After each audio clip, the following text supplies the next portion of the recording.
잘 주의해서 연결을 하셔야 된다. 여기 보면은 이거 산소통 어쨌든 이게 왜 우리 bombe라고 부르거든요. 산소 실린더라고 하더라도 폭탄 생각나지 않아요. 그 정도로 이제 터지면 굉장히 위험해서 이렇게 두는 게 아니고 원래는 이거 안 좋은 거고 뭐 묶어두든지 어디다가 그런 이제 시스템 그 벽에다 걸 수 있는 그 쇠사슬 같은 걸로 묶어서 넘어가지 않게 이렇게 잘 관리를 해주셔야 되겠습니다. 그다음에 이렇게 이제 산소랑 어쨌든 이 조인트 부분인데 이런 것도 헷갈리지 말도록 아예 끼는 것도 안 되게끔 만들어 놓기도 해요. 그래서 이렇게 이 레이블 구멍이 맞는 거를 아예 다르게 위치를 다르게 해놔가지고 뭐 예를 들어서 산소는 여기다 이렇게 얘를 여기다 끼면 안 되는 거죠. 이런 식으로 완전 장치라고 생각하면 될 것 같아요.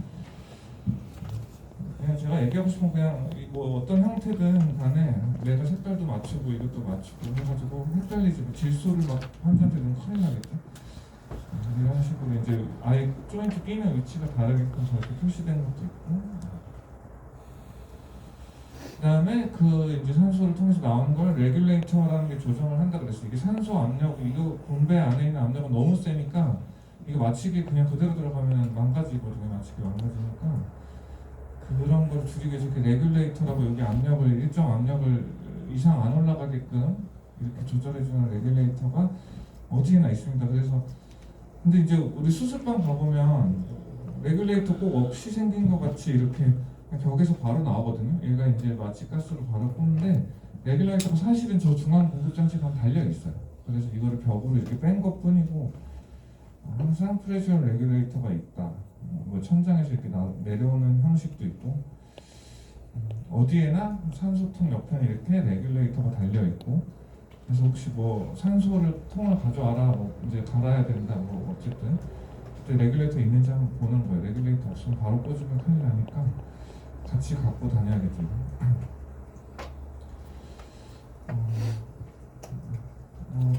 이런 거 그냥 그림 한번 그러니까 그리고 이제 환자한테서 공기가 뭐 나오고 왼투를 섞는 데도 있고 우리 수의학은 거의 안 섞는데 그래서 여기 이제 레귤레이터 같은 거에 조정하면서 나오는 거 그냥 그림 이렇게 한번 보면서 따라오세요. 그래서 바이플레이저가 있고 이게 이제 환자한테 튜브를 거쳐서 갈 거예요. 압력 장치가 몇 군데 있죠. 여기도 지금 달려 있고 이제 얘가 첫 압력을 조정해 주는 거겠죠. 너무 세지 않게끔 막아주고 그다음 플로우메이터가 한 번 더.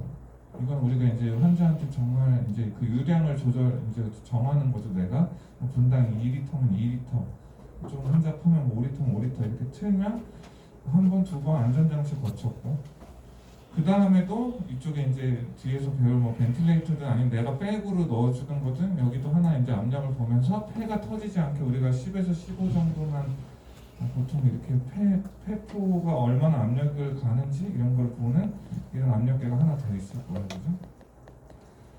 그래서 이렇게 환자한테서 갔다가 나오는 거는 한쪽 방향을 통해서 이거 들어가는 거 나오는 거 구분하는 게 여기 이산화탄소를 스캐빈징 할 수 있는 소다라임이 들어있는 통이 어디 있는가 이거를 보자고 했죠.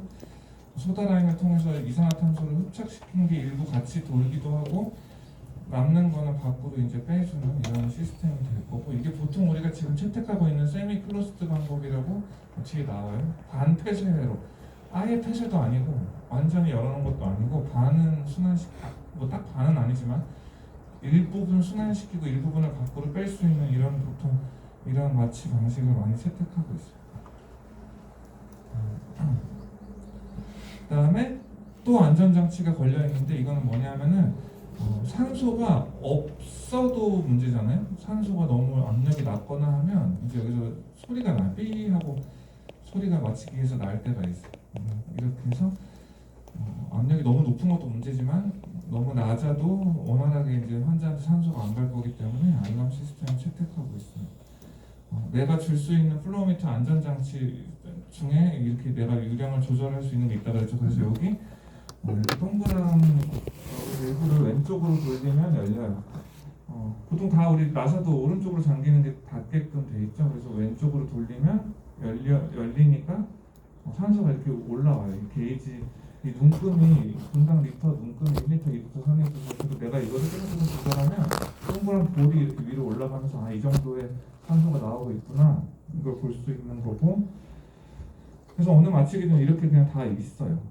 이거 그냥 주의사항은 열 때는 뭐 여는데 닫을 때 이게 꽉 닫아서 이렇게 나사 조이듯이 닫는 게 아니에요. 그냥 살짝만 내려놔도 이게 역만 가면은 아예 닫히는 건데 이게 또 너무 열심히 닫고 싶은 마음에 산소 세면 어떡하지 이러고 막 꽉 닫으면 다 이게 부서지거든요. 이거. 그래서 이거 기계 뭐 나중에 만져볼 일이 있거나 하면 닫을 때 꽉꽉 몇 번 조이는 거 아니에요. 더 돌아가긴 해요. 그러면 이거 망가져서 고쳐야 되니까 살짝만 내려놓는 정도로만 닫아주세요. 여는 거는 뭐 확 열면은 보통 우리가 반폐쇄 회로라 나누면 나가서 환자한테 무리가 가지는 않을 거예요. 당장은 이해가 되네. 이거 이 플로우가 이렇게 흐르는 게 센 거지 환자한테 직접 가는 거는 백이나 벤틸레이터가 해주는 거고 이 서클 안을 도는 양을 정하는 건데 얘는 그렇지만 뭐 갑자기 확 틀 필요는 없겠죠. 천천히 열어가면서 보면서 2리터면 2리터 맞추겠다 이렇게 하고 운영하시면 될 것 같아요. 여기는 뭐 안 보이지만 이쪽에 어디 있는 거고 여기 보이는구나. 여기 있네. 대동을 맞추고 이런 식으로 하여튼 이 플로우미터가 달려 있으니까 이렇게 찾아보시면 돼요. 위치는 다르지만 원리는 다 똑같아요. 여기 있죠? 이런 식으로 생겨서 여기 동그란 볼이 있어서 2, 4, 6, 8, 10 이렇게 올라가는 0.2에요. 여기가 보통은 0.2, 1까지는 눈금이 이렇게 표시되어 있고 1부터는 2, 뭐 3 이런 식으로 보통은 되어 있어요.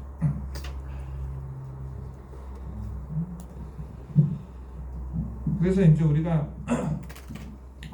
보통 이제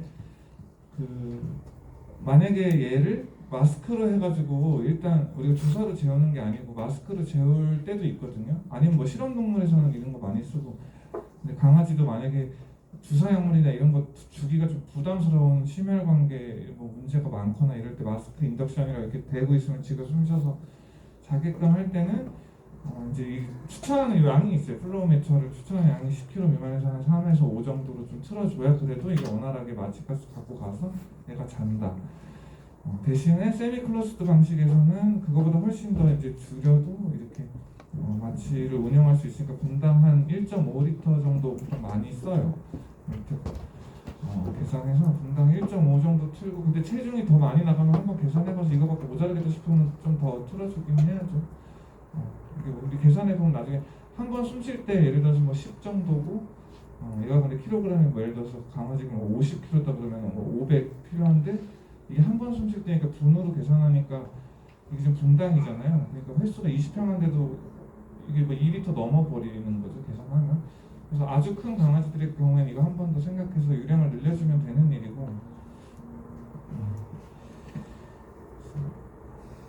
그 다음에 이제 옥시즌 플러시 밸브라고 있는데 이거는 뭐냐면 마취 다 끝나고 산소 그냥 확 보내주는 거예요. 갑자기 뭐냐면 마취 솔깃 안에 이제 깨울 거니까 마취 가스가 남아 있으니까 그래서 이거 환자한테서 이거를 뭐 튜브나 이런 엔도트라케얼 튜브랑 지금 튜브 저기 마취 호스랑 연결되어 있는 이 부분을 뺀 다음에 옥시즌 플러시 밸브를 눌러주면 산소가 확 나와요. 갑자기 내가 세팅한 플로우미터보다 더 나오는 거예요. 갑자기 이렇게 눌러주면 그래서 빨리 가스를 빼주고 연결하면 보다 더 빨리 이 서킷 안에 있는 마취 가스를 줄일 수 있어요. 그런 용도로 사용을 해요. 마지막에.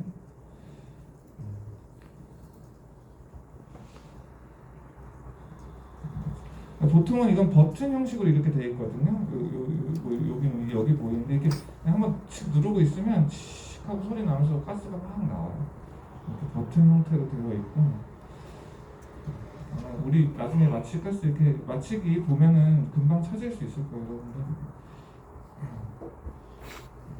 그다음에 이제 반폐쇄 회로든 이렇게 마취 가스 나가는 데가 있어야 되잖아요. 그래서 보통 잘 따라가다 보면 마취기 뒤로 해서 이렇게 뭔가 이렇게 모으는 것처럼 해서 나가는 형식도 있고 막 벽에다 꽂는 것도 있고 어쨌든 가스를 이제 나가는 가스를 할 수 있는 통로가 필요하고 근데 이게 간이 마취기 같은 거 밀고 다니는 거는 이게 안 보일 수도 있거든요. 그래서 이게 근데 마취가스 우리 몸에도 해로우니까 이거 뭐 창밖에다 빼놓고 있는 하기도 했어요. 근데 이 개념이 없으면 이거 그냥 이렇게 냅둬놓고 마취 계속 하다 보면 나도 졸리고 막 그런 건데, 하여튼 그래서 풍화가스 아울렛은 어디 있는지 이렇게 한 번 더 찾아보면 이거 뭐 계속 똑같은 그림인데, 이 찾다 보면 뒤쪽으로 이렇게 나가는 게 있어요. 그래서 그런 거 한번 보시면 될 것 같아요. 바이폴라이저는 제가 처음에 다 봤죠. 여기 다 이런 게 바이폴라이저죠. 얘는 이렇게 보통 뒤에 버튼이 있어서 그냥 돌리면 안 돌아가고, 뒤에 버튼을 한번 딱 딸깍 눌러야 이렇게 돌릴 수 있어요. 안전장치예요. 이것도 마취가스가 그냥 틀어지지 않게끔 이거 다이아를 돌리는 형식이거든요. 근데 저 보통 뒤에 보면 이렇게 누를 수 있는 뭔가가 있어서 이걸 눌러야 돌아가요. 끄는 건 그냥 꺼져요. 저 버튼 없어도 끄는 건 안전하니까. 근데 킬 때는 처음에는 누르고 돌려야 돼. 다 이렇게 다이아리 위에 보통 이렇게 위에 달려 있죠. 이렇게 돌리면 되고, 마취가스 수술 전에 반드시 이렇게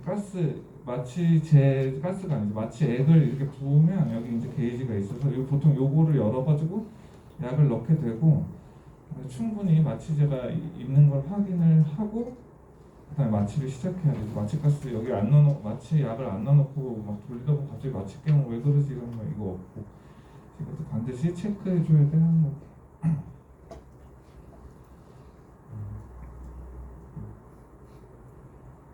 다른 거는 뭐 괜찮습니다. 약 게이지가 뭐 따로 있는 것도 있는데 어쨌든 약이 얼마나 있는지 보고 다이아를 통해서 운영을 하면 될 것 같아요.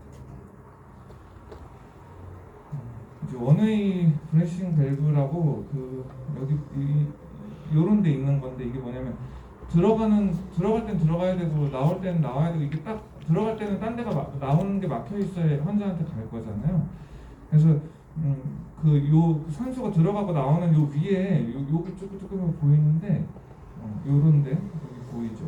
이게 보면 원리는 되게 단순해요. 그냥 실리콘 고무 같은 이렇게 동그란 판이 그냥 놓여져 있고, 공기가 들어갈 때는 이렇게 들려가지고 들어가고, 대신에 이쪽은 이제 이게 막혀 있는 거고, 나올 때 내쉴 때는 이게 또 들려서 그래서 이거는 수술하고 나서 반드시 양쪽에 있을 거잖아요. 들어가는 거야 나가는 거 이렇게 깔딱깔딱.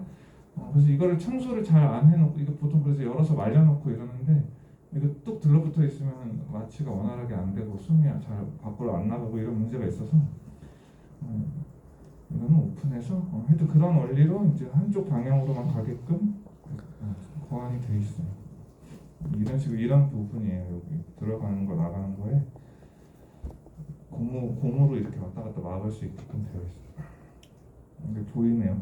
요 동그란 원반이 있어서 이게 들렸다 낮췄다 하면서 이렇게 막아줘요.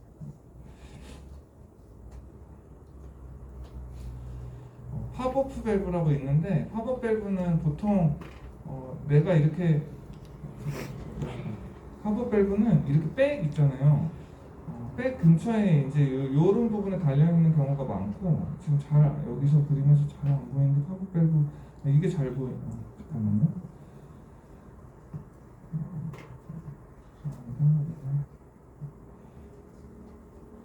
여기서 딱 팝업 밸브, 이게 얘는 마치 여기가 팝업 밸브구나. 잠깐만요. 제가 죄송합니다. 이게 제 저기가 아니라서 나중에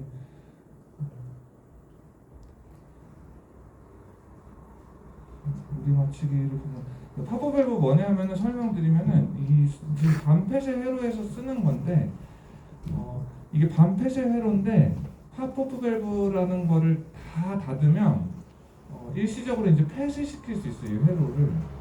나 지금 얘한테 일방적으로 내가 백잉을 해. 이게 벤틸레이터 인공호흡기는 지가 알아서 빼주고 이런 거를 조절을 하는데, 내가 만약에 손으로 마취해야 될 거 백을 줄 거란 말이에요. 이때 예를 들면 처음에 삽관 잘 됐냐 안 됐냐를 이제 이게 어떻게 평가하냐면, 이제 세면 안 되잖아요. 이 세는 걸 보거든요. 적절한 사이즈가 들어갔는가. 이거 세는 걸 볼 때는 꽉 닫아놓은 다음에 내가 부풀려 봐야 알아요. 이게 만약에 이거를 팝업 밸브가 열려 있는 상태라면 환자한테 가는 게 굳이 그렇게 물이 안 가면 나머지는 밖으로 빼거든요. 이렇게. 근데 이걸 꽉 닫아 놓으면 일방적으로 다 환자한테 백을 그러니까 이 서큘레이션에 닫혀 있으니까 지금 내가 백하는 만큼의 환자한테 그대로 가는 거예요. 그래서 이렇게 꽉 붙은 상태에서 새는지 이런 거를 판단할 수가 있고, 이거를 마취를 유지할 때도 닫아놓고서는 이제 파버 밸브를 닫아놓고서는 하면 이제 환자한테 계속 보낼 수가 있는 거 100%. 지금 그러니까 세미 클로즈드 방법 반폐쇄 회로가 일시적으로 내가 지금 그게 안 되게끔 막아놨어요. 꽉 닫으면. 그러니까 이렇게 마취를 계속 하다 보면 닫혀 있어서 백이 계속 부풀어요. 이제. 왜냐면 유량기에서 공기는 계속 들어오잖아요. 아까 분당 내가 뭐 이 플로우미터로 정해놓은 공기는 계속 들어오는데 나갈 데가 없으니까 이렇게 계속 차요. 그래서 일정 시간 하다가 너무 빵빵해지면은 이제 이게 터지게 생겼으니까 이 서킷이 그때 팝업 밸브를 풀어서 한번 쭉 짜주면 환자한테 가는 게 아니고 밖으로 나갈 수 있게끔 이제 그런 밸브예요. 이게 약간의 뭐 안전장치로. 근데 이제 벤틸레이터는 그거를 지가 해주거든요. 이 나가는 거를 자기가 조절하기 때문에 벤틸레이터를 사용할 때는 이걸 꽉 닫고 해야 돼요. 이걸 열어놓으면 벤틸레이터 입장에서는 어딘가 공기가 새고 있다고 판단을 하고, 그래서 벤틸레이터를 사용할 때는 팝업 밸브를 꽉 잠그고 쓰셔라. 그래도 내보내는 건 얘네가 벤틸이 알아서 조정하는 거고, 근데 내가 만약에 백으로 얘한테 마취를 가스를 줘야 될 때는 잠그셔야 돼요. 물론 꽉 안 닫고 조금만 열어서도 할 수는 있어요. 이게 적정량을 내가 찾을 수 있기는 하거든요. 하다 보면. 그러니까 들어가는 거랑 나가는 거랑 이게 팝업 밸브가 한 번에 온오프가 아니고 양이에요. 양. 이것도 조금씩 다를 수 있는데, 그래서 나가는 거랑 이렇게 주는 거랑 조절을 할 수 있는데, 아무튼 그런 개념의 밸브가 있고, 보통은 이제 이 백 옆에 이렇게 붙어 있어요. 그래가지고 나중에 마치기 아니면 한번 같이 실습하다가도 팝업 밸브 어디 있어 한번 찾아보면서 물어보세요. 선생님들한테 어느 마취기나 다 달려 있어요. 그다음에 이거는 우리 그 옥시즌 업저버는 소다 라임 들어있다 그랬죠. 여기 지금 소다 라임은 쉽게 볼 수 있죠. 하얀색 이런 게 다 소다 라임이고, 이거는 이제 그 이렇게 색깔이 변하게끔 되어 있거든요. 뭐 보라색도 있고, 그 다음에 핑크색으로 변하는 것도 있어. 중국 제품은 핑크색으로 변하는 회사도 하여튼 저렇게 색깔이 변해. 위에 보면 연보라색으로 변하면 바꿔야 되는 건데, 근데 이게 조심해야 될 게 이러고 있다가 나중에 다시 원래 색깔로 돌아와요. 그래서 저렇게 바뀌면은 이제 그 부분을 교체를 빨리 해주던지, 아니면 그래서 뭐 마치 이렇게 막 보라색으로 지금 바뀌었는데 마취를 많이 하는 데 같으면 아예 시간을 정해놓고 바꾸는 경우도 많아요. 그냥 체크하듯이 한 달에 한 번씩 이렇게 교체하는 그런 시스템을 가는 경우도 있고, 이게 나중에 시간이 지나면 모르기 때문에 우리가 이렇게 보라색으로 바뀌면 그냥 뭐 바꾸면 되는데, 나중에 시간이 지나면 돌아온다. 이거는 기억을 했으면 좋겠어요. 리브레이션 백, 아까 제가 백 하는 거 이게 파란색 백이죠. 여기는 까만색으로 달려있고, 이건 환자의 크기나 뭐 이런 거에 따라서 크기를 우리가 조절해서 달 수가 있고, 환자한테 공기를 뭐 산소를 주거나 할 때 손으로 매뉴얼로 산소를 주거나 할 수 있는 그런 여유 공간이라고 생각합니다. 그 다음에 이제 와이피스, 그러니까 이게 나가는 거 들어가는 거는 두 개인데, 관은 두 개인데 이걸 환자한테 트라케알 튜브에는 하나로 줘야 되니까 이 끝에 보면은 여기 이건 두 개인데 어쨌든 환자한테 하나로 꼽힐 거잖아요. 그래서 이런 와이피스가 항상 이제 준비되어 있어야 돼요. 요게 있어야 환자한테 하나로 뭐 들어가고 나가게끔 이렇게 조인트를 할 수 있는 거죠. 그래서 이걸 반드시 마취기 준비할 때 이제 챙겨야 되는 것 중에 하나예요. 요거 없어가지고 이것만 있으면 어떻게 할 수가 없으니까, 그죠? 그런 거고, 뭐 대형 동물에 이렇게 와이피스가 이렇게 달려있다, 뭐 이런 거. 그다음에 이제 환자한테 와서 엔도트라케알 튜브. 엔도트라케알 튜브는 보통 이제 두 가지 타입이 있는데, 하나는 그냥 일반적으로 그냥 하나 실리콘 튜브로 된 거가 있고, 하나는 안에 와이어가 얘가 힘을 지탱하면서 그냥 말랑말랑한 게 있어요. 이렇게 흔들면 막 꺾이는 거. 그냥 말하자면 이 밑에 거는 그냥 하나의 튜브라서 우리가 이렇게 꺾으면 찌그러져요. 그리고 호스도 그런 원리겠죠. 주름이 많은 게 꺾어도 안 찌그러지게. 그래서 그냥 일반 수술할 때 누워서 가만히 샷건하는 거는 그런 걸 써도 되는데, 우리 막 이런 데 수술하고 싶으면 이게 되게 거추장스럽잖아요. 아니면 입 안에나 이런 거. 그래서 이렇게 안에 와이어가 이렇게 들어있어서 이렇게 꺾을 수 있는 그런 타입의 튜브가 있어요. 그래서 그런 거는 이렇게 뒤로 꺾어 놓으면 안에 뭐 입천장이나 이런 거 보기 좋게끔 이렇게 되어 있고, 보통은 이제 여기 벌룬이 달려 있고, 그다음에 이 풍선을 부풀릴 수 있는 이걸 쭉 따라가면은 이제 풍선을 부풀릴 수 있게 주사기를 꽂을 수 있는 이런 주사기 꽂을 수 있는 커넥터가 이제 여기 있고, 그다음에 어느 정도 크기부터는 그냥 이 튜브 자체의 힘만으로도 충분히 샷건이 가능해서 상관없는데, 아주 얇은 거 넣을 때나 필요하면 그래서 안에 스타일렛을 이렇게 만들어서 쓰기도 해요. 아니면 입이 너무 좁아가지고 병 때문에 뭐 암이 있거나 뭐 협착이 돼 있어서 도저히 이거 그냥 잘 넣기가 힘들다 그러면 이렇게 스타일렛 같은 거를 안에다 넣어서 이 끝으로 빼서 작은 건 들어가기 쉬우니까 그때부터 이제 따라가는 거죠. 이런 식으로 이제 준비해서 운영을 할 수도 있고, 보통은 안 들어있어. 보통은 그냥 쓰는데 특수한 경우에 그렇게 운영을 할 수가 있고. 그다음에 이 튜브는 보통 요 끝에 또 구멍이 하나 있거든요. 이렇게 이게 이제 사람에서도 쓰는 거라서 그런데, 뭐냐면 이 기관 너무 이거를 많이 넣으면 기관 한쪽이 그냥 막혀버릴 수도 있어요. 얘 때문에 이게 우리 브론커스가 양쪽으로 갈라지잖아요. 그 트라케아에서 이제 첫 번째 이렇게 나눌 때 너무 많이 넣으면 한쪽이 막힐 수도 있고, 그래서 이제 이런 장치가 구성이 돼 있고, 그 중요한 게 이거 삭관할 때 나중에 배우겠지만 여기 이 풍선 요 벌룬 있는데 이제 우리가 루브리컨트를 바르거든요. 저기 점막 같은 거 자극하지 말라고. 근데 이 끝에 막 많이 바르면 막 환기 안 되고 이럴 수도 있어서 그런 거 조심해요. 딱 풍선에만 바를 수 있도록. 마스크는 이렇게 생겼죠. 이렇게 고무가 있어서 공기가 좀 덜 새게끔 보완돼 있고, 필요한 적절한 크기를 맞춰서 쓰면 되겠습니다. 이게 그 휘어지는 거예요. 그래서 이런 휘어지는 낭창낭창한 이거는 여기 이렇게 와이어거든요. 이게 은색으로 보이는 게. 그러면서 얘는 망창낭창해서 무조건 스타일렛이 들어있어요. 그렇겠죠. 못 넣겠죠. 그냥은. 그래서 안에 판침되어 있는 게 아예 세트로 이렇게 들어있어요. 하얀색이. 그 다음에 이제 준비해야 될 게 보면은 주사기 있어야 이렇게 좀 벌룬 부풀려야 되니까. 그 다음에 이게 강아지는 혼자 하시기도 하는데 이렇게 혀를 잡아 당겨야 안에를 볼 수 있거든요.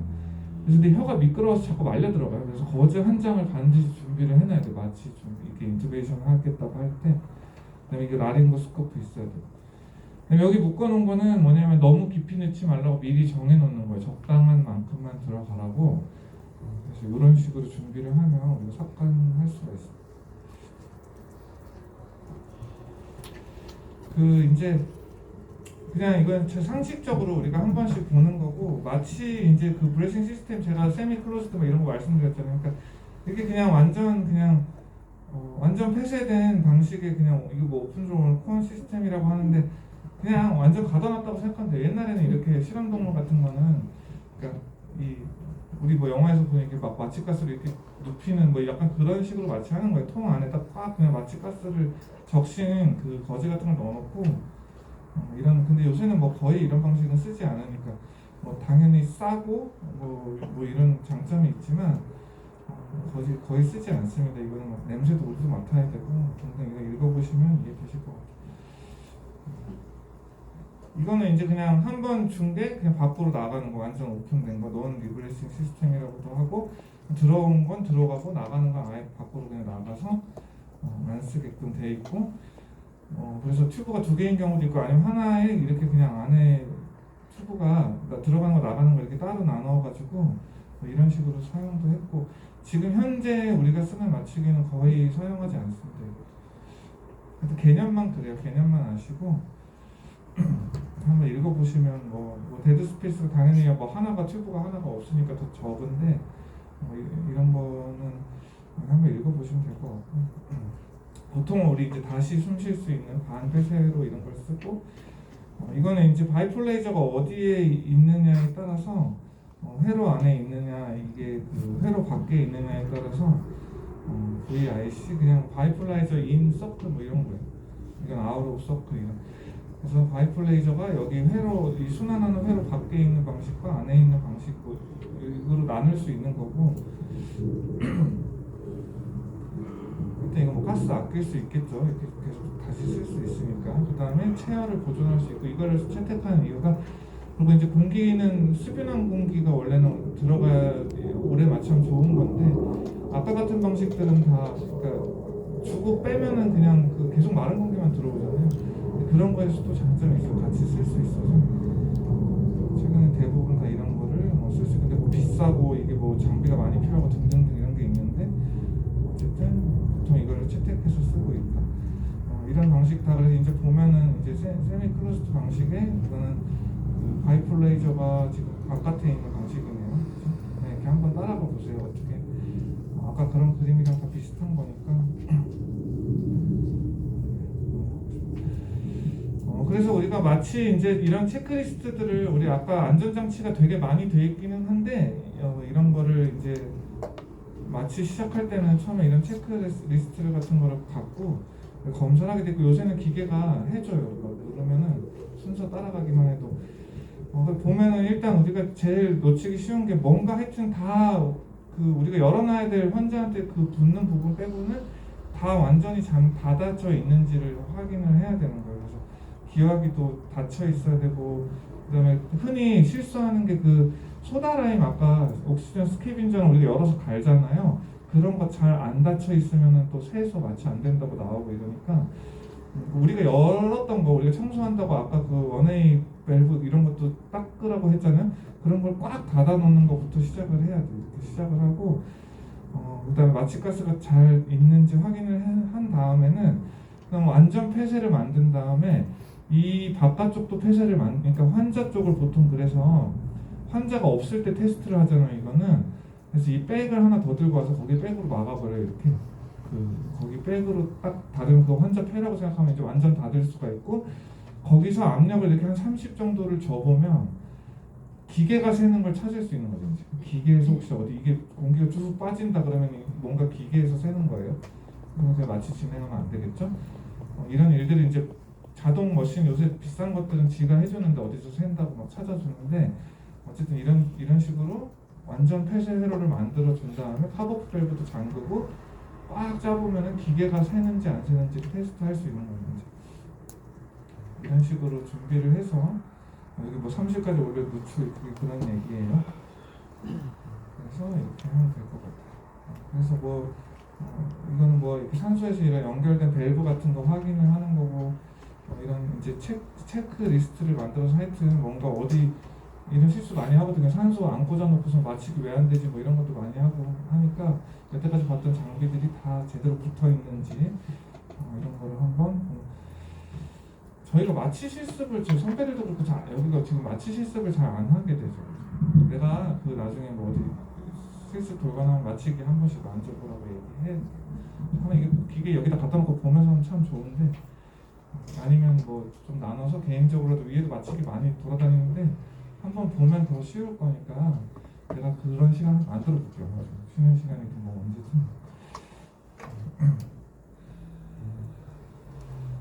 언제든. 이제 그래서 넘어갈게요. 우리 이제 어쨌든 마취기는 알겠고 그러면 이제 환자한테 삽관 어떻게 해야 되는지 이거 볼게요. 그 튜브 아까 말했던 엔도트라케알 튜브를 가지고 그다음에 루브리컨트가 있어야 되고 결론이 뻑뻑하면 안 돼요. 나중에 거기 점막 기도 점막을 손상시킬 수 있고 네, 라링고스코프랑 거즈 갖다 놓으라고 했고 그죠?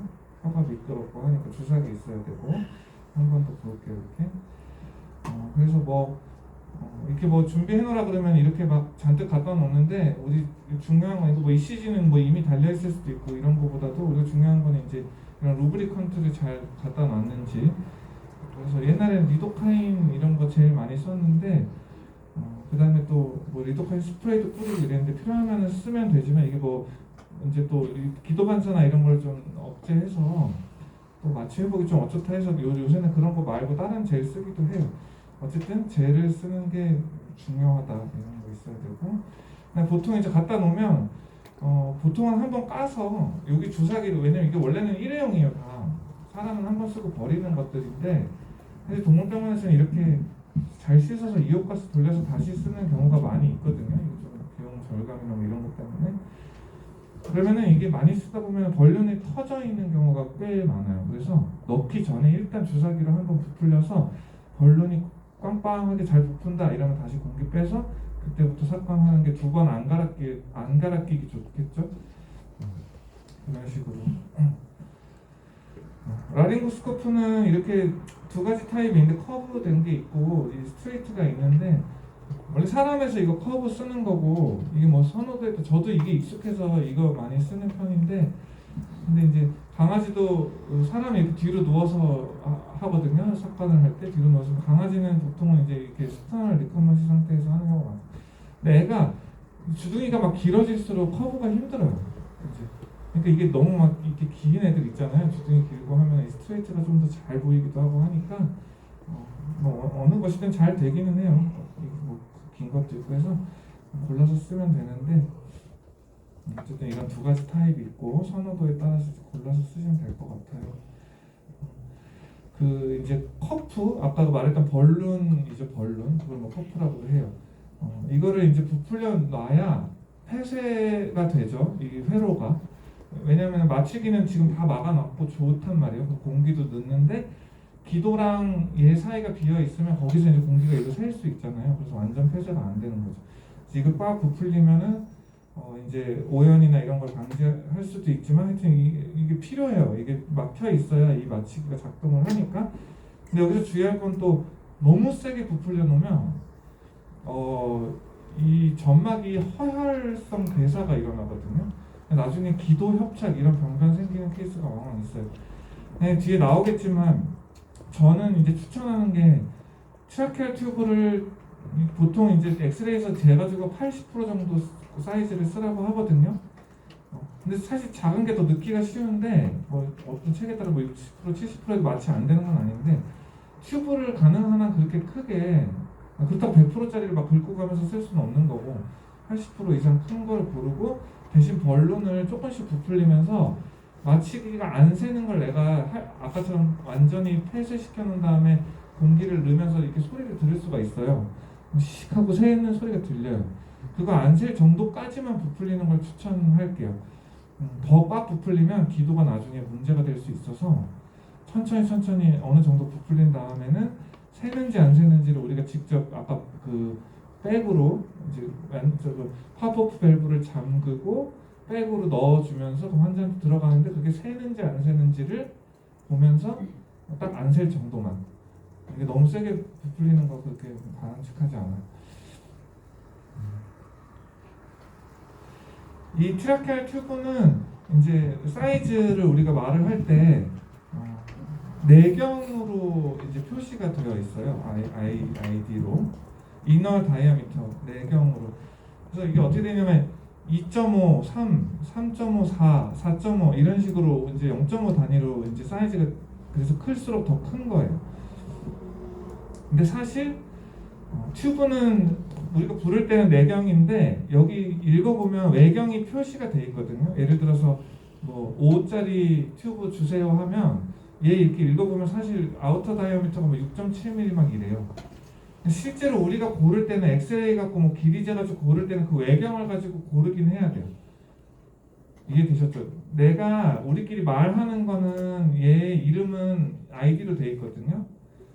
근데 우리가 측정하고 이런 건 아이디로 하는 게 아니고 OD를 이렇게 봐야 돼요. OD를 보고 그걸 기준으로 예를 들어서 기도 사이즈가 뭐 한 8mm 되는데 그러니까 한 6.5mm 넣으면 되겠어. 그리고 6.5로 갖고 오면 안 들어가요.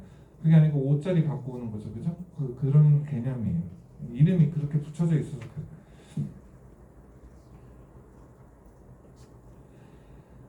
이제 그 트라케아 사이즈 측정은 토라식 인넷에서 하거든요. 토라식 인넷은 이거 영상에서 배웠나요? 어디가 인넷이에요? 여기?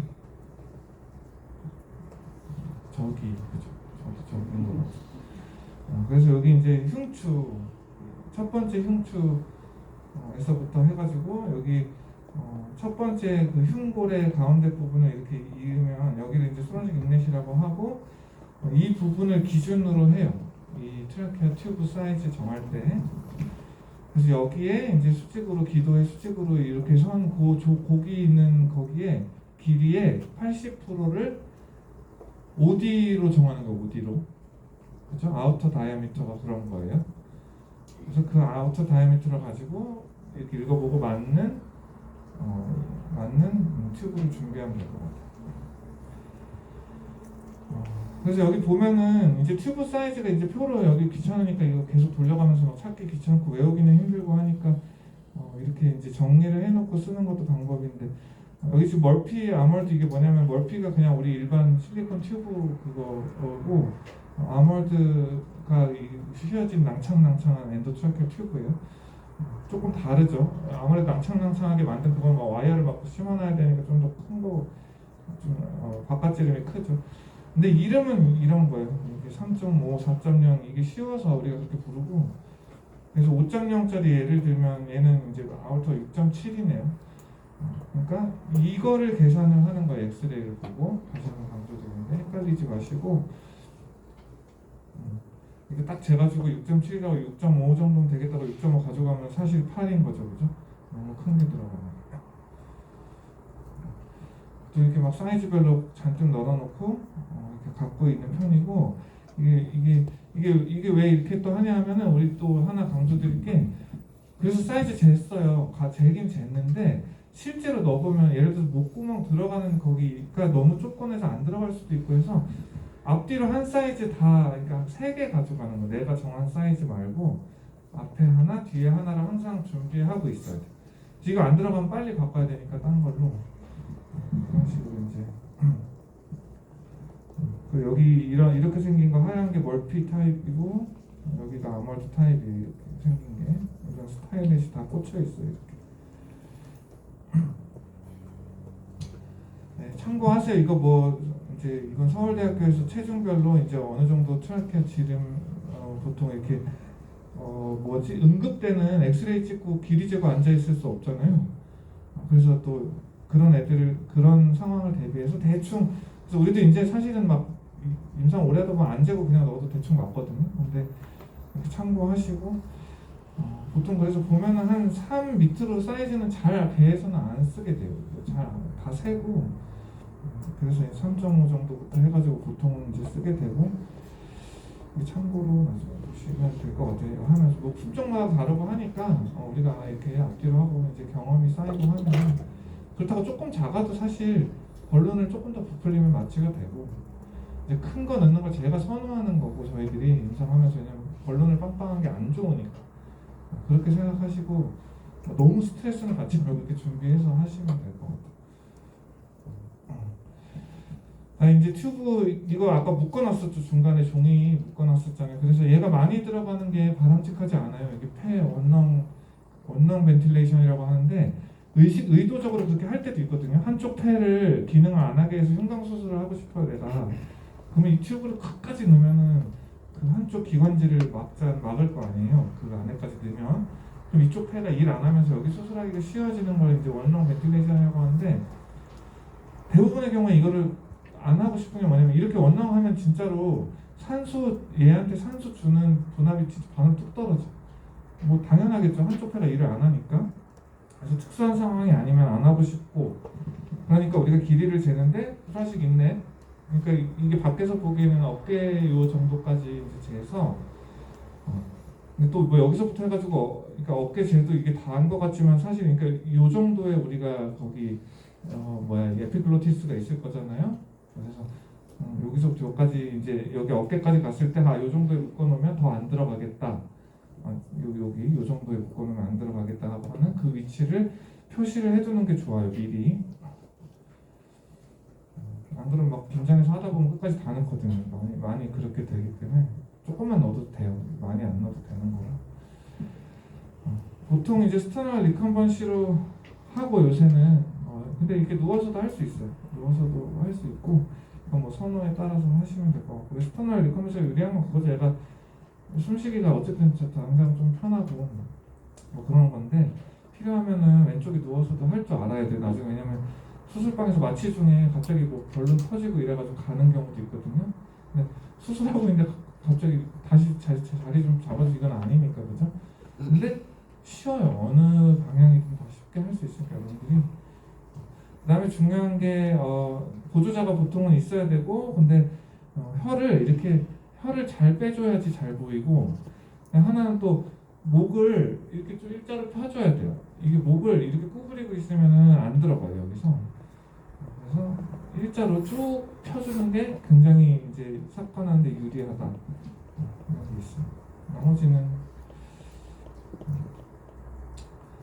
이제 삽관을 하면 요거랑 아까 와이피스랑 연결을 하고, 그쵸? 그 다음에 산소를 줄 거예요. 주면서 처음에 셀 거예요 지금은. 근데 커프를 부풀려서 이렇게 조금씩 부풀려서 꽉 닫히는 것까지 확인하는 그 정도로 부풀려주면 좋을 것 같고, 그 다음에 이게 오케이 잘 들어갔어 이러면 그때서야 이제 그 뭐 마취제를 이제 뭐 틀어가지고 얘한테 보내는 거죠. 마취제를 보내고. 근데 이것도 이제 이건 사실 이렇게 사건이 잘 안 되고 이런 건 어떻게 보면은 일어나서는 바람직하지 않은 일이잖아요. 우리는 이제 그런 일이 잘 없기 때문에 보통은 이제 그 데드 스페이스 안에 산소 그 아이소플로레인 농도를 마취가스 농도를 올리기 힘들어서 처음에 조금 이렇게 틀어놓는 경우가 더 많아요. 왜냐면 이제 일단 그 서킷 안에 마취가스를 좀 올려놓으면 얘가 바로 환자한테 갈 수 있잖아요. 100% 산소만 주다가 이거 틀기 시작하면 좀 느려서 그렇게 조금 틀어놓는 것도 괜찮아요. 이렇게 나와 있기는 한데 실제 임상에서는 그렇게 좀 미리 마취가스를 좀 채워놓고 그 다음에 환자랑 연결해서 더 확 올려서 틀던지 이런 식으로 하고 있습니다. 스터널 리컨버션 보장은 이런 식으로 이제 잡고 혀를 잡아 빼주는 게 굉장히 중요하고, 지금 완전히 일자로 만들어줬죠. 이렇게 앞으로 당겨가지고 일자로 만들어주는 게 중요해요. 이 보조자 역할이 굉장히 중요합니다. 보통 이 손은 됐고 그냥 보통 둘이 해요. 둘이 하면 되고. 근데 이런 자세로도 우리가 할 수 있어야 돼. 이런 자세로 할 일도 가끔 챙기기 때문에 우리 여기가 해부학 실습 못해서 속상한 학년이라고 맞죠. 우리 계속 보니까 이렇게 외과하면서도 그래서 나중에 저기 수업할 때도 해부학 아나토미 이런 거 많이 얘기할 수도 해요. 근데 이렇게 생겼어요. 혀 잡아 당기면 이게 좀 보여요. 조그맣게 이게 에피글로티스가 이제 덮고 있죠. 저 안으로. 그러니까 환자한테 저 뒤쪽으로 이렇게 닫고 있는 거고, 그래서 저기 혀뿌리를 갖다가 아까 그 라링고스코프 이렇게 내리면 요 삼각형이 열리면 그게 이 삼각형인 거예요. 얘가 여기를 닫고 있었어요. 지금 이 그림은 이렇게 막고 있어. 그래야 음식물 먹을 때 이 기도 안으로 그러니까 요 안이 기도 안인 거예요. 여기 식도는 뭐 이런데 옆으로 이렇게 들어가는 구멍이 있는 거고, 그래서 이걸 열면 이렇게 이제 다이아몬드 모양으로 아주 잘 보여요. 누구나 다 할 수 있어요. 보컬 폴더가 이렇게 보이고. 그래서 중요한 거는 이거를 보고 넣는 것만, 이거를 보고 넣는다만 알고 있으면 돼요. 우리가 안 보고 넣는 게 아니고 저기 지금 다이아몬드, 내가 지금 에피글로티스를 열어서 저 얇은 다이아몬드 세로로 찢어진 저 구멍에다가 넣겠다. 이걸 끝까지 보고 넣는 것만 주의하면 누구나 다 여러분들이 쉽게 하실 수 있어요. 이런 리도카인 젤리 뭐 사용하시면 되고 다른 거 써도 되고, 그다음에 자일로카인은 이제 인후도 반사 남아 있는 경우에 이렇게 뿌려주면 좀 낫거든요. 옛날에는 루틴하게 다 썼는데 그렇게 또 안 해도 되고 잠깐 충분히 가능한 애들이 많아서 우리가 프로포폴 같은 거 쓰면은 이런 거 웬만하면 없거든요. 근데 고양이들이 이게 남는 애들이 좀 많이 있더라고요. 그래서 이렇게 스프레이 한번 칙 뿌려주면 그냥 상관없으니까, 뭐 스프레이 액이 뭐 기도 안으로 들어가면 어떻게 이런 거 없으니까 그냥 근처에다가 뿌려주고 하면 돼요. 그런 용도로 쓰고 있고, 실제로 이렇게 내시경을 가지고 촬영을 해보면 처음에 이렇게 돼서 여기가 닫혀 있죠. 이렇게 닫혀 있는데 여기 지금 라링고스코프로 이제 누르려고 한단 말이에요. 누르려고 해서 눌러서 앞으로 당기는 듯이 누르면 이게 똑 열려요. 이렇게. 그럼 이걸 봐야 돼. 이거. 여기서 끝까지 안 보면 이게 약간 이 보컬 폴드가 우리 에피글로티스보다 더 뒤에 있잖아요. 그러니까 이 공간에 에피글로티스에 넣었다고 해서 들어가는 게 아니고 이런 데로 빠질 수가 있어요. 이거 식도로 사건이 될 수 있기 때문에 이거 지나가는 것까지 끝까지 보는 게 제일 중요해요. 아, 나 여기까지는 넣었으니까 그 다음부터는 안 보고 들어가도 트라키아인데, 그래서 꼭 이 보컬폴도 넘어가는 걸 반드시 잘 확인을 하면서 가세요. 이런 점에 은할제를 뿌릴 수 있고, 최종적으로 들어간 모습이고, 여기 저기 안에 요 안에 잘 들어가 있죠. 그래서 이게 잘 들어가 나중에 여기 잘 들어가는 걸 이제 확인하는 방법은 뭐 뒤에도 얘기하겠지만, 일단 이산화탄소가 확 기계에서 이산화탄소 나오는 게 보일 거거든요. 우리 35에서 45 정도의 그 EtCO2라는 걸 통해서 그 이산화탄소 농도를 볼 건데, 이게 잘 안 들어가는 것 같으면 다시 이렇게 열어서 여기 지금 딴 데로 들어가 있는 게 아닌지 또 봐야 될 거. 여기 잘 들어가 있죠 지금 얘는. 근데 막 이런 데로 들어가 있는 애들이 있어.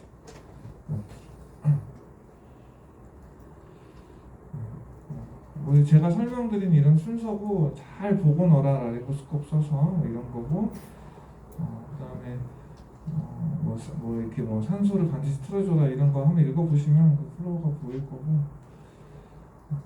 그래서 우리가 이제 마치기에도 이런 게 워낙 뭐 준비를 계속 해야 되고 실수도 하면 안 되는 일이고 하니까, 이렇게 리스트 이런 거를 참고로 나중에도 뭐 여기 임상하실 때도 붙여놓고 쓰시면 될 것 같아요. 그 다음에 여기 이제 우리 트러블 슈팅 할 때 얘가 이제 사건까지 하고 했는데, 당연히 이제 인덕션 드럭이 들어가면 얘 자발호흡이 없는 경우가 있을 거잖아요. 그러면 우리가 이렇게 아까 그 백으로 좀 일정 호흡을 좀 보조해 줄 필요가 있고, 그 다음에 잘 넣기도 넣고 했는데 여기서 안 나올 때 이 튜브가 혹시 내가 젤 같은 거 발라서 막힌 건 아닌지, 어디가 꺾였는지 뭐 이런 것도 한번 봐야 될 거고, 그 다음에 너무 깊이 박아가지고 또 잘 안 나올 수도 있으니까 그런 것도 봐야 되고, 식도에다 넣은 것 같으면 아예 EtCO도 잘 안 나오죠. 그런 경우에는 다시 넣어야 될 필요도 있고,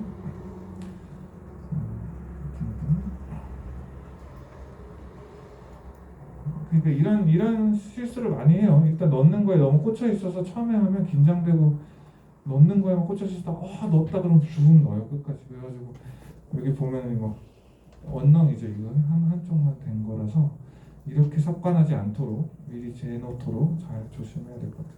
천천히 넣으면 돼요. 천천히. 이렇게 재라 이런 얘기고, 이게 이제 원렁 모식도인데 실제로 이렇게 필요한 경우도 있지만 이렇게 보통은 하지 않아요. 웬만한 거에서는.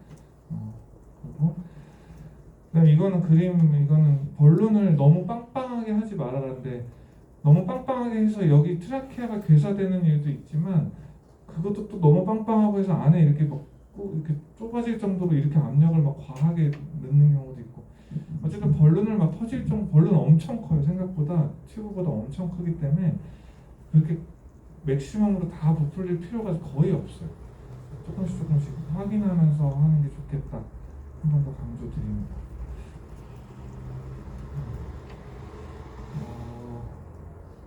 우리 조금만 더 해도 돼요? 벤틸레이터만 보고 싶게. 잠깐만. 이거 얼마 안 돼서.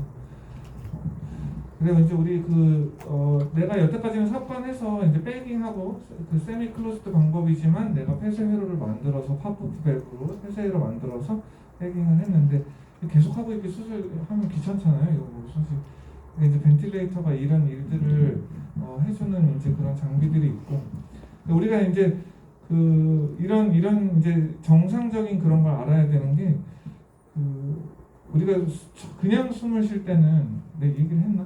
그냥 숨 쉴 때는 흉곽이 음압되면서 이제 공기가 들어오는 거거든요. 근데 이제 벤틸레이터가 할 때는 흉곽 음압 안 되는데 억지로 넣는 거예요. 그래서 우리가 이제 그거를 생각할 필요가 있어요. 벤틸레이터를 쓰면 흉곽 내에 음압이 아니지만 억지로 폐를 부풀려 주는 거잖아요. 그래서 흉곽에 음압이 안 되기 때문에 그 비너스 리턴이 좀 줄어들 수가 있어요. 거기가 흉곽 압력이 오히려 올라갈 거잖아요. 그러니까 내가 능동적으로 숨을 쉬는 게 아니라서. 처음에 벤틸레이터를 확 세게 키면은 심박수가 훅 떨어질 수가 있어요. 그래서 처음에 그 압력을 천천히 올려주는 게 좋겠다. 폐를 부풀리는 압력을. 그런 부분에 대한 그런 얘기고, 그냥 여기서 이제 제가 말씀드리고 싶은 거는, 이게 보면은 폐에서 우리 그거는 꼭 기억해요. 이제 내가 15 정도로 짜면은 폐포에 한 10 정도가 압력이 이제 걸리는 걸로 되어 있는데, 얘가 하여튼 우리가 더 줄 수 있는데 20은 절대 넘으면 안 돼요. 20을 그러니까 우리 이렇게 보면 그만 대충 한 15, 16 뭐 이럴 건데, 폐포 이 이상 밀어넣게 되면은 폐포가 다 터질 위험이 있어서, 내가 뭐 체크를 하겠다고 할 때도 그렇고 처음에 세팅할 때도 이 압력을 이렇게 너무 20 이상으로 올리면은 폐포 터질 수 있으니까 그거는 꼭 조심해야겠다. 할게요. 벤틸레이터가 잠깐만요.